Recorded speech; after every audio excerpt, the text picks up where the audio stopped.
তুমি যখন আমাকে বাইরে প্রস্রাবের জন্য দাঁড় করিয়েছিলে, ঠিক তখন একটা ঠান্ডা বাতাস এসে আমাকে উড়িয়ে নিয়ে যায়। এরপর আমি দেখি আমি একটা পরীর ডানার পিঠে চড়ে উড়তেছি। উড়তে উড়তে পরীটা আমাকে একটা পাহাড়ের বনের গুহার ভিতরে নিয়ে গেল। এরপর আমাকে একটা গুহার ভিতরে রাখলো। আমাকে অনেক ফলমূল খেতে দিল, কিন্তু আমি কিছুই খেলাম না। পরের দিন পরীটি তার বান্ধবীদের নিয়ে আসলো আর আমাকে দেখিয়ে বলল, দেখ, আমি এই ছেলেটিকে আমার কাছে রেখে দিব, কিন্তু সমস্যা হলো ও তো কিছুই খাচ্ছে না।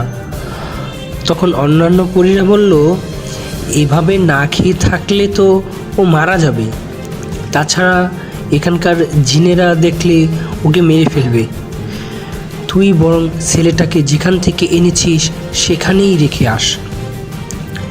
এভাবে আমি পরের দিনও কিছুই খেলাম না।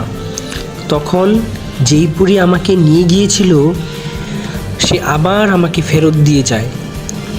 তখন ছেলেটির মা বলল, তুমি পরীর দেওয়া ফলমূল না খেয়ে ভালো করেছো বাবা।